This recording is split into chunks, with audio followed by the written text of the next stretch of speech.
va s'intéresser aujourd'hui à la notion de vecteur normal à un plan dans l'espace.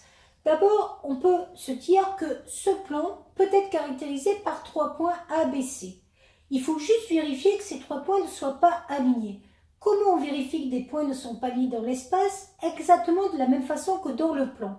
On calcule les coordonnées de AB avec la formule XB moins XA, YB moins YA, ZB moins ZA. On calcule les coordonnées de AC avec la même formule et on vérifie que ces vecteurs ne sont pas proportionnels. Attention, vous ne pouvez pas appliquer la formule de collinéarité du plan puisqu'ici nous avons 3 coordonnées, donc on ne peut pas faire de produit en croix.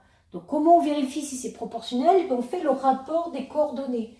2 sur 1 ça fait 2 et on voit bien que ce n'est pas égal à moins 3 divisé par moins 2. Ce n'est pas proportionnel, les vecteurs ne sont pas collinéaires, les points ne sont pas alignés, donc ils définissent bien un plan. À partir de là, on vous donne un vecteur n et on vous demande de montrer que ce vecteur n est bien un vecteur normal au plan. C'est-à-dire que au niveau du plan, il est orthogonal au plan. Il ne faut pas oublier un théorème du cours qui dit en géométrie pure qu'une droite est orthogonale à un plan si elle est orthogonale à 2 droites sécantes du plan. Donc ça sera toujours la même méthode pour montrer qu'un vecteur est normal à un plan. On vérifiera que ce vecteur est normal à un premier vecteur du plan AB en faisant le produit scalaire n scalaire AB et en vérifiant qu'il est égal à 0.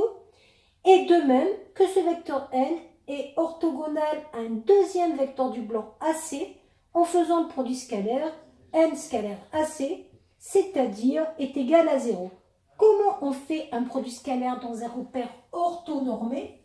Alors on fait attention à bien se placer dans un repère orthonormé pour appliquer cette formule. On applique la formule xx' plus yy' plus zz'. Donc par exemple pour n scalaire AB, ça va faire moins 1 fois 2 plus 1 fois moins 3 plus 1 fois 5. Ça fait 0, ça fait 0.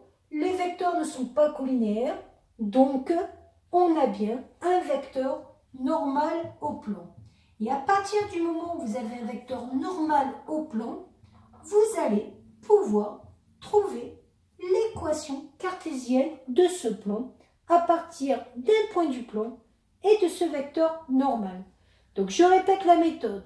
Montrer que ce vecteur n est orthogonal au vecteur AB, ce vecteur n est orthogonal au vecteur AC, et les vecteurs AB et AC ne sont pas collinéaires. Voilà!